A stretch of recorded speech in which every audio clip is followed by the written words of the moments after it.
Sabe, um único evento pode ser tão poderoso, mas tão transformador, que ele chega a definir a identidade de uma comunidade inteira. E é sobre isso que vamos conversar. Como uma jornada absolutamente angustiante, se tornou a história central que forjou um povo. Olha só, essas são as palavras de um jovem israelense etíope. Elas mostram uma dor, sabe? Uma dor profunda e uma luta muito real por compreensão. E esse sentimento ecoa por toda a comunidade, servindo de âncora para tudo que a gente vai explorar aqui. E aqui está a grande questão, né? Como é que pode uma única jornada, por mais difícil que tenha sido, ofuscar 2 milênios de história a ponto de virar a principal referência de um povo? É isso que a gente vai tentar desvendar. Vamos mergulhar nessa história.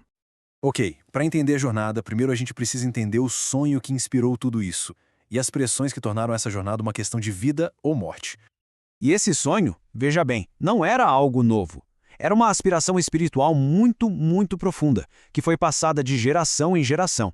A esperança de um dia chegar a Jerusalém. Essa história era contada, recontada, mantendo bem viva a chama da identidade judaica deles. Essa imagem de uma coroa se quebrando, ela simboliza uma mudança de identidade que foi devastadora. Pensa só, no século XVII, depois de séculos de autonomia, guerras levaram à perda de suas terras.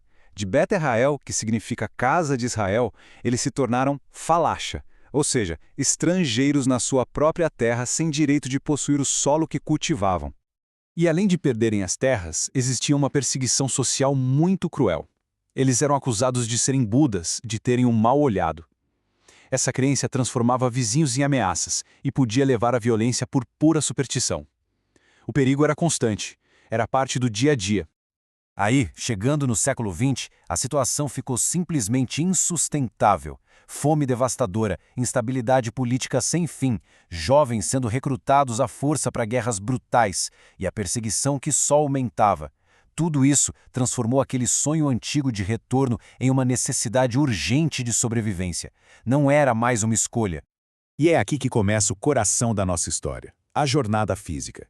Uma verdadeira prova de resistência que se tornaria o teste definitivo para uma geração inteira. A rota, como a gente vê aqui, era um teste brutal, dividido em etapas. Começava com fugas secretas sempre à noite. Depois, eram meses de uma caminhada implacável, que levava à miséria dos campos de refugiados no Sudão e, finalmente, terminava com o resgate para Israel. Cada passo, um perigo mortal diferente. A lista de perigos parecia não ter fim. Ladrões, fome, sede, doenças, patrulhas do governo, até animais selvagens. A própria exaustão era um inimigo silencioso que matou muita gente. Não era só uma caminhada, era uma luta diária para se manter vivo. E esse momento aqui, ele ilustra bem o nível do sofrimento. Tente imaginar a cena, a esperança de uma refeição quente depois de dias de fome e essa esperança destruída num instante pela chuva. A fé deles proibia acender um novo fogo no sábado, então a única coisa a fazer era jogar a farinha fora e continuar com fome. É uma pequena tragédia que resume uma dor imensa. As perdas foram inimagináveis. E esse número, 7, não é só uma estatística. Representa 7 parentes que uma única mulher, a Telainesh, perdeu para as doenças nos campos. A história dela é a história de muitas, muitas famílias que foram dizimadas nesse caminho.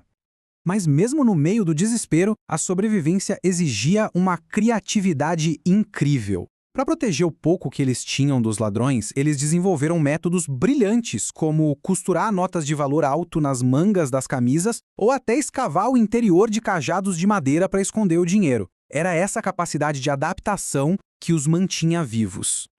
E essa resistência toda tinha um nome, Gobes. É uma palavra que resume a bravura, a inteligência, a força interior que era necessária para enfrentar o inimaginável.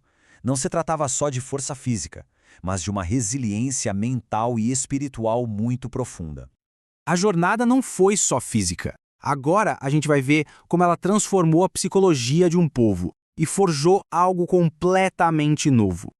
Em termos de antropologia, a jornada foi o que se chama de espaço liminar. Era como um vácuo. As regras antigas da aldeia não valiam mais, e as regras novas de Israel ainda não existiam. E nesse espaço, entre mundos, tudo foi testado, foi quebrado e foi refeito. Essa citação, ela revela a profundidade dessa quebra. A pressão era tão, mas tão extrema que os laços mais básicos como o de mãe e filho, às vezes se rompiam. A luta pela sobrevivência individual em alguns momentos se sobrepunha a tudo, e isso deixou cicatrizes profundas. No entanto, foi a partir desse trauma compartilhado que algo novo nasceu. A experiência de sobreviver juntos, de perder juntos e de lutar juntos criou um vínculo que não pode ser quebrado. Uma nova identidade comunitária foi forjada não em 2 milênios de história, mas no fogo daquela jornada de meses. Agora vamos juntar todas as peças e responder à nossa pergunta inicial. Como essa identidade, forjada no deserto, se tornou a história central de um povo? A memória é mantida viva porque a história é sempre contada.